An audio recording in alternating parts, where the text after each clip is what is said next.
Estamos agradecidos por estar nuevamente en este domingo para poder escuchar la palabra de nuestro Dios. Y estamos en esta serie de Éxodo, que hemos visto cómo el Éxodo apunta a una mayor y más grande historia, la historia de nuestra redención, de nuestra salvación. Quisiera que me apoyaran leyendo junto conmigo la lectura del día de hoy en Éxodo 16, capítulo 16, versículos del 1 al 30. La palabra de Dios dice: toda la comunidad israelita partió de Elim y llegó al desierto de Sin, que está entre Elim y el Sinaí. Esto ocurrió a los 15 días del mes segundo, contados a partir de su salida de Egipto. Allí en el desierto, toda la comunidad murmuró contra Moisés y Aarón: como quisiéramos que el Señor nos hubiera quitado la vida en Egipto, les decían los israelitas. Allá nos sentábamos en torno a las ollas de la carne y comíamos pan hasta saciarnos. Ustedes han traído a nuestra comunidad a este desierto para matarnos de hambre a todos. Entonces el Señor le dijo a Moisés: voy a hacer que les llueva pan del cielo. El pueblo deberá salir todos los días a recoger su ración diaria. Voy a ponerlos a prueba para ver si cumplen o no mis instrucciones. El día sexto recogerán una doble porción y todo esto lo dejarán preparado. Moisés y Aarón les dijeron a todos los israelitas: esta tarde sabrán que fue el Señor quien los sacó de Egipto. Y mañana por la mañana verán la gloria del Señor. Ya Él sabe que ustedes andan murmurando contra Él. Nosotros no somos nadie para que ustedes murmuren contra nosotros. Y añadió Moisés: esta tarde el Señor les dará a comer carne y mañana los saciará de pan, pues ya los oyó murmurar contra Él. Porque ¿quiénes somos nosotros? Ustedes nos están murmurando contra nosotros, sino contra el Señor. Luego se dirigió a Moisés, a Aarón: dile a toda la comunidad israelita que se acerque al Señor, pues los ha oído murmurar contra Él. Mientras Aarón hablaba con toda la comunidad israelita, volvieron la mirada hacia el desierto y vieron que la gloria del Señor se hacía presente en una nube. El Señor habló con Moisés y le dijo: han llegado a mis oídos las murmuraciones de los israelitas. Diles que antes de que caiga la noche comerán carne y que mañana por la mañana se hartarán de pan. Así sabrán que yo soy el Señor, su Dios. Esa misma tarde el campamento se llenó de codornices y por la mañana una capa de rocío rodeaba el campamento. Al desaparecer el rocío, sobre el desierto quedaron unos copos muy finos, semejantes a la escarcha que cae sobre la tierra. Como los israelitas no sabían lo que era, al verlo se preguntaban unos a otros: ¿y esto qué es? Moisés les respondió: es el pan que el Señor les dará para comer. Y estas son las órdenes que el Señor me ha dado: recoja cada uno de ustedes la cantidad que necesite para toda la familia, calculando 2 litros por persona. Así lo hicieron los israelitas. Algunos recogieron mucho, otros recogieron poco, pero cuando lo midieron por litros, ni el que recogió mucho le sobraba, ni el que recogió poco le faltaba. Cada uno recogió la cantidad necesaria. Entonces Moisés les dijo: nadie debe guardar nada para el día siguiente. Hubo algunos que no le hicieron caso a Moisés y guardaron algo para el día siguiente. Pero lo guardado se llenó de gusanos y comenzó a apestar. Entonces Moisés se enojó contra ellos. Todas las mañanas cada uno recogía la cantidad que necesitaba, porque se derretía en cuanto calentaba el sol. Pero el día sexto recogieron el doble, es decir, 4 litros por persona. Así que los jefes de la comunidad fueron a informar esto a Moisés. Y esto es lo que el Señor ha ordenado, les contestó: mañana sábado es el día de reposo consagrado al Señor. Así que cuezan lo que tengan que cocer y hiervan lo que tengan que hervir. Lo que sobre, apártenlo y guárdenlo para mañana. Los israelitas cumplieron las órdenes de Moisés y guardaron para el día siguiente lo que les sobró, y no se pudrió ni se agusanó. Cómanlo hoy sábado, les dijo Moisés, que es el día de reposo consagrado al Señor. Hoy no encontrarán nada en el campo. Deben recogerlos durante 6 días, porque el día séptimo, que es sábado, no encontrarán nada. Algunos israelitas salieron a recogerlo el día séptimo, pero no encontraron nada. Así que el Señor le dijo a Moisés: ¿hasta cuándo seguirán desobedeciendo mis leyes y mandamientos? Tomen en cuenta que yo, el Señor, les he dado el sábado, pero eso en el día sexto les doy pan para 2 días. El día séptimo nadie debe salir, todos deben quedarse donde estén. Fue así como los israelitas descansaron el día séptimo. Vamos a orar. Señor, agradecemos en esta tarde por la bendición de poder estar aquí reunidos para escuchar tu santa y bendita palabra, Señor. Porque no es cualquier palabra, eres tú, Señor. Es Jesucristo, es el Evangelio, Padre. Ayúdanos a comprenderla, ayúdanos a ser dirigidos por tu Espíritu Santo, porque nosotros no podemos. Guíanos, Padre, abre nuestro corazón, abre nuestro entendimiento para entender las maravillas de tu palabra, Señor. Y que, Señor, tú úsame conforme a tu gracia, conforme a tu amor. Soy un simple instrumento, Padre. Guíame para tu honra y para tu gloria. Y guíanos a todos para entender en Cristo Jesús. Amén. En la novela francesa titulada Los Miserables, no sé si la has visto, no sé si la has leído, narra, después fue llevada al cine. Si quieren ver la película, está muy buena, pero el escritor Víctor Hugo narra la historia de un hombre llamado Jean Valjean, ¿no? Encarcelado 9 años por haber robado pan, y justamente al salir de prisión nadie le quiere dar trabajo por ser un ex convicto. Sin embargo, llega a la casa de un obispo y este obispo lo recibe, lo alimenta, le da cuidado, le da refugio. Y en ese momento, Jean Valjean, delante del obispo, le dice que él será un hombre nuevo. Seré un hombre nuevo. Pero cuando todos dormían, Jean Valjean lo que hace es escabullirse entre las pertenencias del obispo y empieza a robar. El obispo lo encuentra y en ese momento lo que hace es darle una bofetada y huye con las pertenencias y además con el obispo tirado en el piso. Al siguiente día, este hombre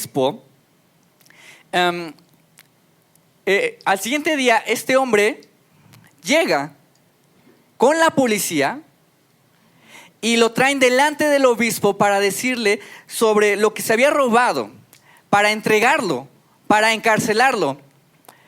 Sin embargo, le dice el obispo a la policía: él no se lo robó, efectivamente yo se lo regalé. En ese momento, Jean Valjean se queda impactado porque no lo entregaron.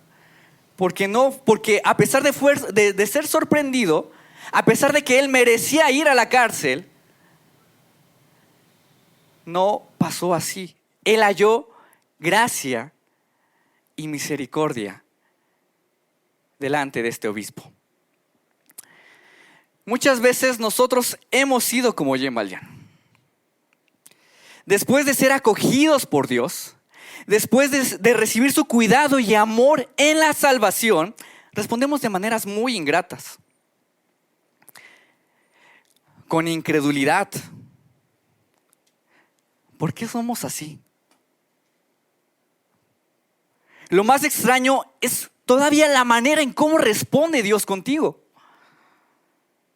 Muchas veces Dios responde con gracia, con amor. ¿Por qué? Muchas veces Dios responde así porque quiere que confiemos en Él. Para que confiemos en Él. Y eso es lo que vamos a ver en este texto. Vemos a Israel siendo incrédulo y Dios dando más gracia, y a pesar de su incredulidad, Él sigue dando aún más gracia. ¿Por qué? Porque su gracia es mayor. Su gracia es mayor. Ese es el tema que veremos el día de hoy. Y la pregunta que vamos a estar respondiendo es: ¿cómo responde Dios ante mi incredulidad? ¿Cómo responde Dios ante mi incredulidad? Primero, con gracia en mi rebeldía. Segundo, con provisión eterna. Y tercero, con descanso perfecto. Con gracia en mi rebeldía, con provisión eterna y con descanso perfecto. Con gracia en mi rebeldía, leemos Éxodo 16, versículo 8, dice: y añadió Moisés: esta tarde el Señor les dará a comer carne y mañana los saciará de pan, pues ya los oyó murmurar contra él. Porque ¿quiénes somos nosotros? Ustedes no están murmurando contra nosotros, sino contra el Señor. Han pasado 15 días desde que Israel fue liberado de la esclavitud. Quienes ya los esclavizaron han sido derrotados. Lo veíamos con el pastor. Han sido derrotados de una vez por todas. Ya no hay nadie quien los pueda explotar día a día, porque Dios los salvó. Son libres. Dios les dio gracia y libertad. Pero, ¿cuál es la respuesta de Israel ante este acto de gracia? Se quejan con Dios. Se quejan con Dios. Queremos agua, primero decían en el capítulo anterior: danos agua, estaríamos mejor en Egipto. Y Dios les da agua, y en abundancia. Y ahora, no contentos con eso, piden pan. Murmuran nuevamente. Sus murmuraciones llegan al punto de decirle a Moisés que prefieren mejor un pedazo de carne, un pedazo de pan. Preferiríamos estar muertos. Preferimos pan, carne en esclavitud, que la libertad. Prefiero un pedazo de carne, un pedazo de pan en esclavitud, que la libertad. Qué locura, ¿no? Qué locura de parte de Israel. Para Israel su libertad no es suficiente. Y en lugar de responder con confianza, ¿cómo responden? Se quejan. Y se quejan. Y se quejan. Pero ¿cuál es la respuesta de Dios? Dios los saciará de pan y les dará carne. Si la respuesta de Israel ante la gracia de Dios es descabellada, la respuesta de Dios es aún más. La respuesta de Israel es bien descabellada y la respuesta de Dios es aún más. ¿Por qué? Porque les da gracia. Es como si un padre, después de que su hijo es desagradecido, después de que su hijo le miente, después de que su hijo se enoja con él, se avergüenza de él, le dice que es el peor padre, le compra su helado favorito.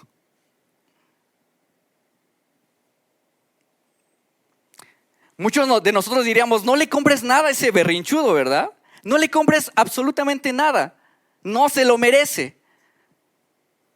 De la misma manera diríamos con Israel: no le des nada a ese pueblo desagradecido. No le des nada a ese Israel berrinchudo. No lo merece. Pero Dios no lo hace así. ¿Por qué? ¿Qué es lo que Dios quiere lograr con esto? Dios responde así porque quiere usar la gracia para que ellos confíen en Él. Dios quiere usar la gracia para que ellos confíen en Él. De hecho, de eso dice Éxodo 16:12. Han llegado a mis oídos las murmuraciones de los israelitas. Diles que antes de que caiga la noche comerán carne y que mañana por la mañana se hartarán de pan. Así sabrán que yo soy el Señor, su Dios. Los hombres, las personas, nosotros usamos castigos y premios para cambiar superficialmente las actitudes de los demás. Pero con Dios no es así. Él usa la gracia para cambiar la rebeldía desde la raíz de mi corazón. Si Dios les da pan y carne, no es para que reaccionen con más rebeldía. Pensar así es no entender la gracia de Dios. Dios responde con mayor gracia para que sus corazones sean conmovidos y llevados a un arrepentimiento genuino. Y así sea Él el Señor de sus vidas y puedan confiar plenamente en medio de ese desierto. Ese es el verdadero propósito de la gracia. De manera que si no entendemos el verdadero propósito de la gracia incondicional de Dios, probablemente terminaremos quejándonos de Él. Si no entendemos el verdadero propósito de la gracia incondicional de Dios, probablemente terminaremos quejándonos de Él, quejándonos de Dios. Hace un momento pasaron los niños y nos hablaron de Martín Lutero. Y justamente a Martín Lutero también le pasó eso. Se quejó de Dios. Martín Lutero fue un monje, ya lo comentamos, un monje agustino quien dio inicio al movimiento de reforma en 1517 y se ha estado celebrando en estos días. Mañana es el día específico de la reforma de forma oficial. Y Martín Lutero consideraba que él era un buen monje, que era el más bueno de todos los monjes, que él, si había un monje que merecía estar en el cielo, era él, porque era muy bueno. Sin embargo, cada vez que confiaba más y más en sus obras, más culpable se sentía. Historiadores comentan que Martín Lutero, por esa culpa, buscaba confesarse todos los días hasta por 6 horas. Él pensaba que así apaciguaría la culpa de su corazón, pero no pasaba eso. Al contrario, se incrementaba más. ¿Qué pasó con Martín Lutero? No pudo. En sus fuerzas terminó quejándose de Dios. Él decía que odiaba al Dios justo. Estoy enojado con Dios. Estoy enojado contigo, Dios, porque atribules mi alma, atribules día a día mi alma con tu ley. Yo no puedo.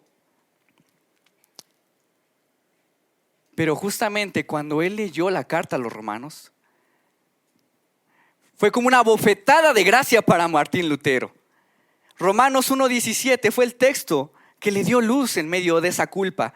Y dice la palabra de Dios en Romanos 1:17: de hecho, en el Evangelio se revela la justicia que proviene de Dios, la cual es por fe de principio a fin. Tal como está escrito, el justo vivirá por fe. Martín Lutero, al leer esto, entendió verdaderamente la gracia de Dios, que es un don de Dios. No lo llevó a pensar que podía pecar más porque Dios es un Dios de gracia. Al contrario, se arrepintió de darse cuenta que estaba manipulando a Dios. Y ahora, al conocer la gracia de Dios, tenía una razón verdadera para obedecer. La base es la gracia de Dios. Martin Marty, un erudito luterano, describe la conversión de Lutero de la siguiente manera. Lutero llegó a darse cuenta de que los pecadores son justificados o declarados justos por Dios solo por fe, sin obras.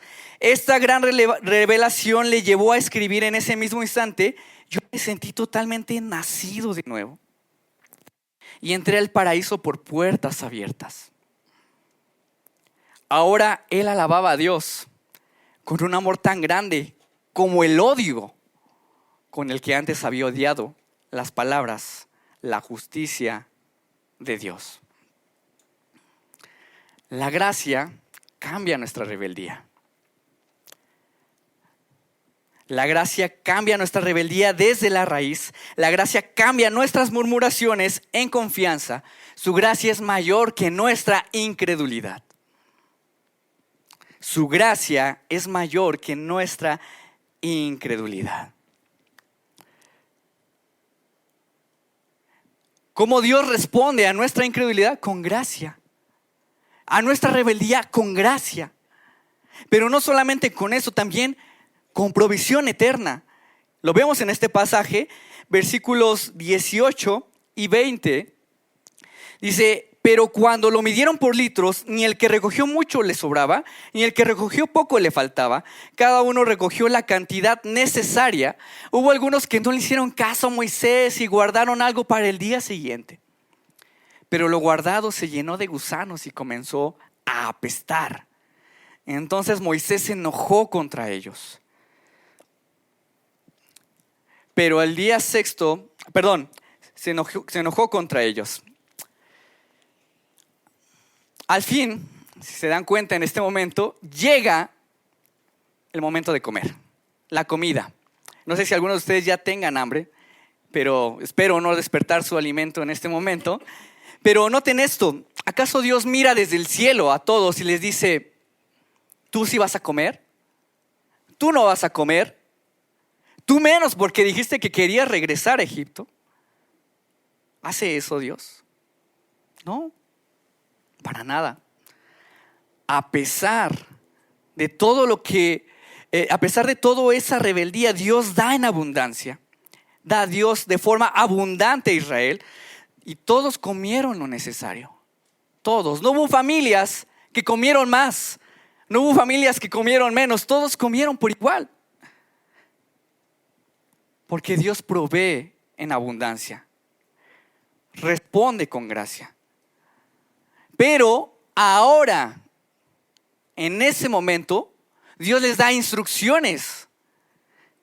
No como una forma de fastidiarlos, sino es una nueva oportunidad para confiar en la gracia de Dios. ¿Y cuáles son estas dos instrucciones que les da Dios? Uno era que recojan lo necesario cada día, 2 medidas por litro, por persona. Y 2, que no guarden nada, ¿verdad? Que se lo coman todo, que no guarden nada.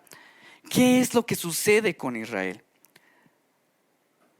¿Logran confiar en Dios?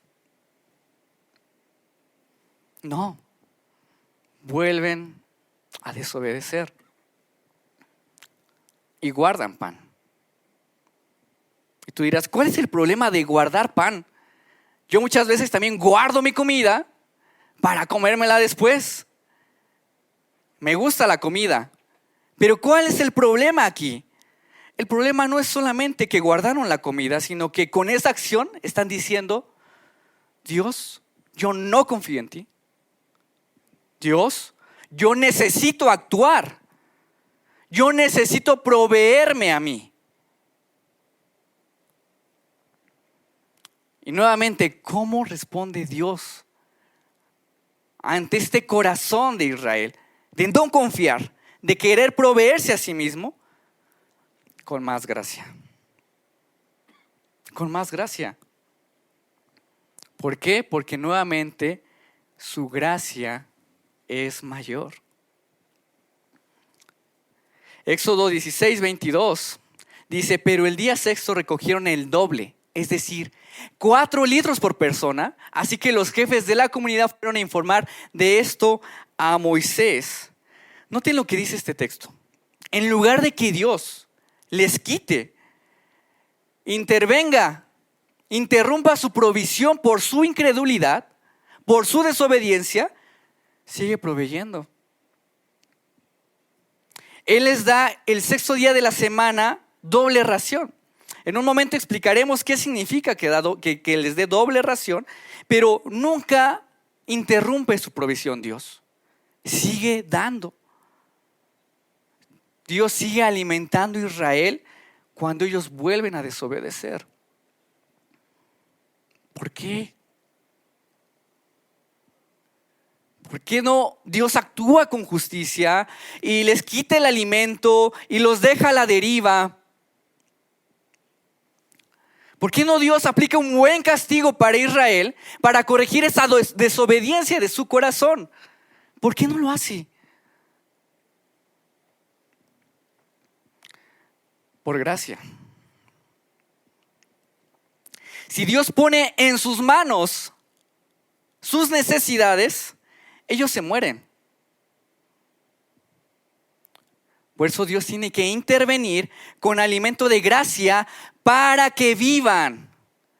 Dios tiene que intervenir con alimento para que ellos vivan, porque sin la gracia de Dios se mueren. Sin la gracia de Dios no pueden vivir. Israel necesita a Dios para vivir, pero por un momento creen que pueden vivir sin Dios. Creen que pueden vivir sin Dios. Hoy en día vivimos en una cultura que no quiere a Dios. ¿Cierto? Vivimos en una cultura que tú eres lo más importante, que tú no necesitas de nadie, que si tú quieres algo, tú puedes proveerlo para ti. Que si tú quieres algo, tú puedes satisfacerte a ti. Tú te tienes a ti. Tú puedes confiar en ti. Tú no necesitas a nadie para vivir. Te tienes a ti. Sin embargo, lo paradójico de esto es que al mismo tiempo de que se está dando este discurso, incluso a estas nuevas generaciones, lo paradójico es que tenemos cifras históricas de depresión y ansiedad en jóvenes, en adolescentes. Muchos jóvenes padecen ansiedad y depresión. De acuerdo al Instituto Nacional de Salud, cerca de 1 de cada 3 adolescentes entre las edades de 13 a 18 pueden tener un trastorno de ansiedad. Entonces, ¿puedes depender de ti mismo? ¿Puedes confiar en ti? No, es mentira que tú puedes proveer para ti. Tú no puedes proveer tu felicidad. Tú no puedes satisfacerte con tus propias fuerzas, porque cuando falles, el único culpable, ¿quién va a ser? Tú. Tus maneras de alimentarte son insuficientes. Al final, son inútiles. Tú no puedes proveerte para ti. Pero ¿cómo actúa Dios ante nuestra incredulidad, ante nuestra independencia de Él? Provee más gracia.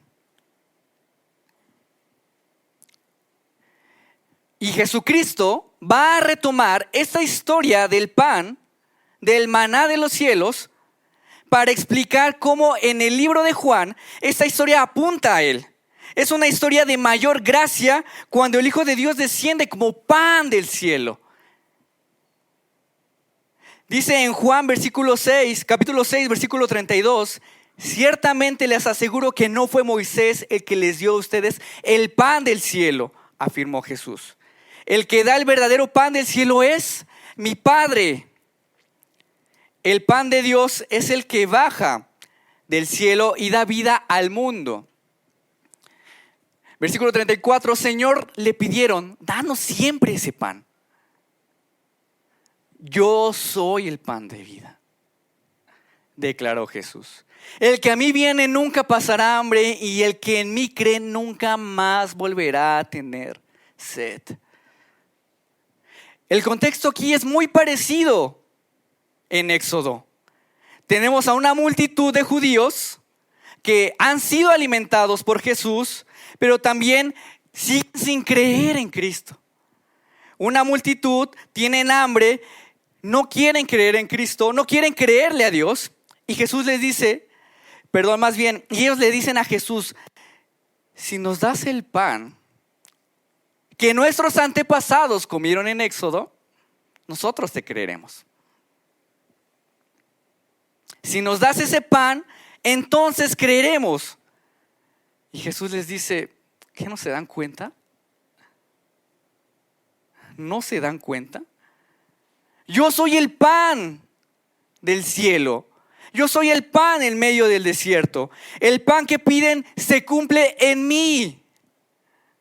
Sus antepasados comieron de eso y murieron.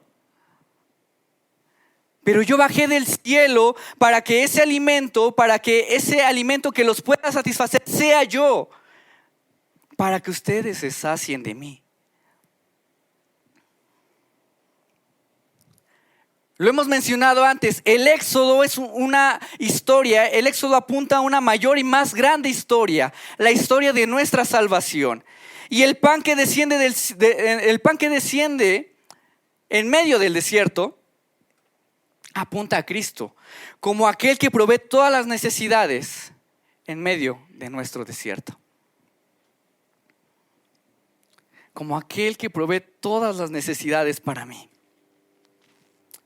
Y así como Dios alimenta todos los días a Israel, hermanos, para que dependamos completamente de Él, Cristo nos dice: aliméntense de mí, dependan de mí todos los días, sáciense de mí plenamente.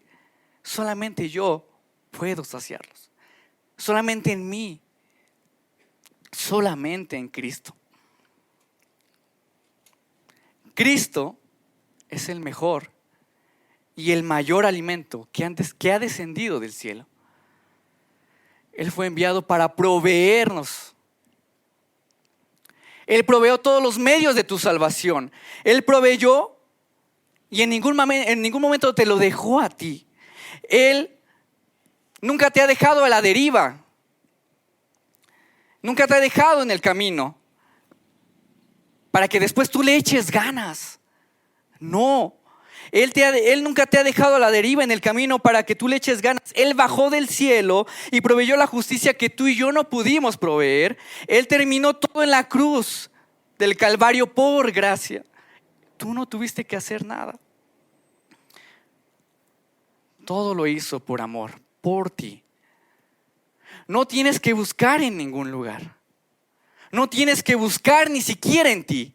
Jesús es suficiente para ti. Probablemente has tenido hambre de compañía. Y has intentado todo para evitar la soledad.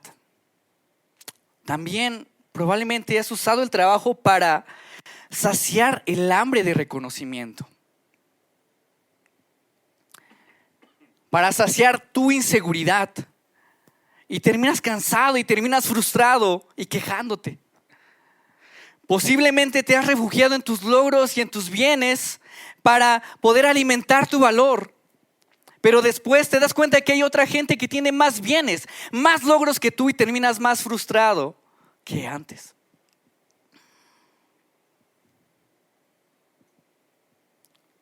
Si estas cosas u otras cosas están pasando por tu mente y te han dejado con un gran vacío en el estómago, Jesús es el alimento para ti. Cristo es el alimento que necesitas. Su gracia es suficiente. Jesús es suficiente. Cristo es el gran y mayor momento de gracia que tenemos.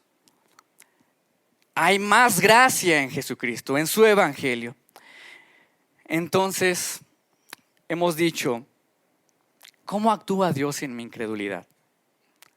Con gracia en mi rebeldía, con más gracia en Jesucristo, que es el pan del cielo, y también con descanso perfecto. Versículo 28, así que el Señor le dijo a Moisés: ¿hasta cuándo seguirán desobedeciendo mis leyes y mis mandamientos? Tomen en cuenta que yo, el Señor, les he dado el sábado.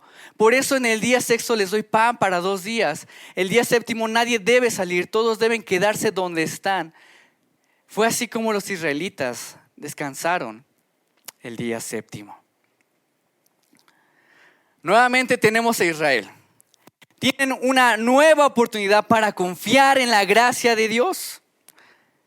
¿Y la instrucción cuál es? Guarden alimento ahora sí. Guarden esa doble ración porque el séptimo día quiero que descansen. Ahora, esto es importante porque en la cultura judía, el guardar el sábado tenía varios propósitos, pero el más destacable que tenemos es que ellos pudieran recordar el pacto de gracia de Dios. El guardar el sábado era que recuerden el pacto de gracia de Dios.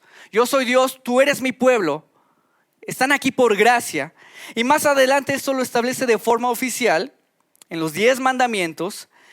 Pero desde este momento les está diciendo, descansen. Es el día de reposo. ¿Cómo responde Israel? No. ¿Cómo? En Egipto, cuando ellos estaban en esclavitud, no tenían descanso, ¿verdad? Trabajaban día a día, eran explotados durante largas jornadas de trabajo y no podían descansar. Pero ahora que son libres, Dios les está enseñando que hay que descansar. Y ellos se niegan.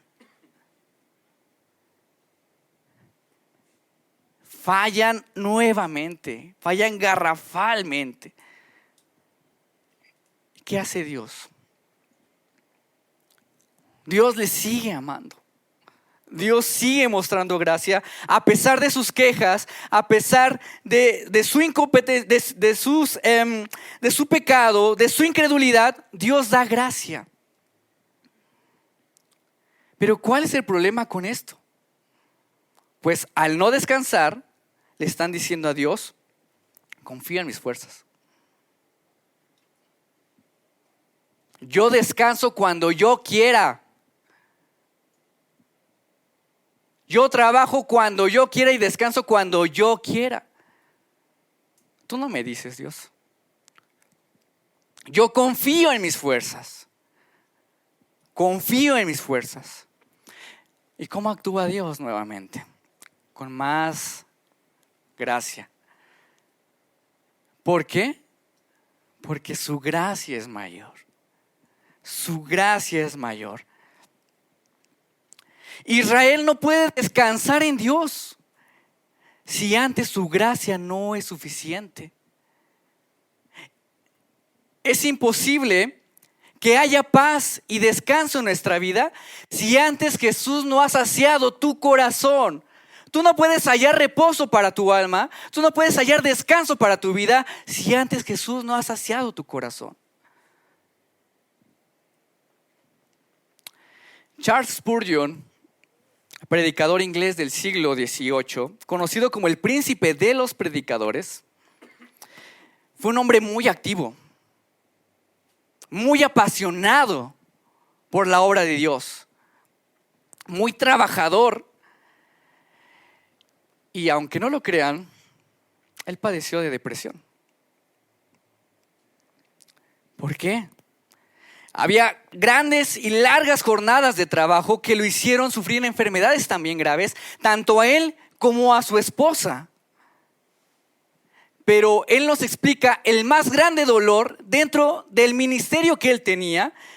Él decía de la siguiente manera: ver que los esperanzados se desvían, que los piadosos se enfrían, que los profesantes abusan de los privilegios y que los pecadores son cada vez más audaces en el pecado. ¿No son estas imágenes suficientes para aplastarnos contra el suelo? Después de derramar nuestras almas sobre nuestras congregaciones, nos sentimos como vasijas de barro vacías que un niño podría romper. Spurgeon tenía tantas cosas en la cabeza, tanto en qué pensar, tantas tristezas. Al ver a sus hermanos que se desviaban, él se sentía agotado, frágil, tan frágil como una vasija de barro. Sin embargo, ¿cómo Spurgeon pudo superar su depresión? ¿Cómo Spurgeon pudo hallar descanso a pesar de todo esto? Él mismo lo explica. Dice: no tendré consuelo al menos que tú me consueles. No tendré ninguna paz sino en Cristo. Ni paz ni descanso alguno, sino el que viene por el dulce sabor del sacrificio de Cristo. Cristo será todo en todo. Y nada será algo para mí, excepto Él mismo. Jesús es nuestro descanso perfecto. Es nuestro consuelo. Es nuestra paz. No es algo que viene de ti. No es algo que viene de afuera. No es algo que viene de otro lugar. Es algo que viene porque Cristo ya sufrió la aflicción. Ya sufrió esta aflicción eterna por nosotros y por ello hay descanso para nosotros. Hay descanso para ti. Cristo se esforzó en todo y Cristo sufrió todo para que tú descanses perfectamente. Para que tú descanses completamente. Tim Keller también rescata el vínculo entre el reposo de Dios y la redención eterna en su Hijo. Tim Keller dice, después de la creación, Dios descansó. Después de la redención, Jesús dijo, consumado es. Y podemos descansar. Y podemos descansar. Si Jesús es mi único alimento, si Jesús llena todas las áreas de mi corazón, puedo descansar. Puedo descansar. Tengo descanso. En la novela que relatamos en un inicio con Jean Valjean, comentamos que él es perdonado a pesar de haber robado, a pesar de haber golpeado al obispo que le dio refugio. Es perdonado. Pero ¿saben qué pasa con Jean Valjean ante tal acto de perdón, ante tal acto de gracia? ¿Cómo responde ahora Jean Valjean? Jean Valjean se vuelve un hombre completamente nuevo. Es totalmente diferente. Abre incluso una fábrica para que los que no tengan trabajo, los que tengan necesidad de empleo, puedan tener recursos para alimentarse. Y él mismo termina cambiándose el nombre. Ya no es el ladrón que roba para vivir, porque la gracia lo cambia todo. El Evangelio de Cristo lo cambia todo. Cambia nuestra manera de vivir, nuestra manera de obedecer, nuestra manera de confiar en Dios, nuestra manera de descansar en Dios. Todo lo cambia el Evangelio. Solo la gracia divina de Cristo puede impactar nuestros corazones y produce una respuesta mejor, una respuesta verdadera de nosotros como su pueblo. Si su gracia es mayor, entonces puedo confiar. Si su gracia es mayor, entonces puedo obedecer. Si su gracia es mayor, puedo descansar. Puedo descansar. Oremos. Señor, te doy muchas gracias por tu gracia. Porque aun cuando nosotros merecíamos ser rechazados, abandonados por nuestra incredulidad, tu gracia es mayor. Tu gracia actúa, Padre. Y la mayor forma de mostrarnos tu gracia es con Cristo, satisfaciendo todas las áreas de mi vida. Gracias, Padre. Gracias por darnos una verdadera razón para responder en obediencia, una verdadera razón para confiar, una verdadera razón para descansar. Quita todo mérito de mí, quita todo mérito de nosotros como iglesia y pon tu gracia divina, la gracia que hay en Cristo. Ayúdanos, solamente en ti. Solamente en Cristo podemos descansar, podemos cambiar. Gracias. Oramos por esto en Jesucristo. Amén.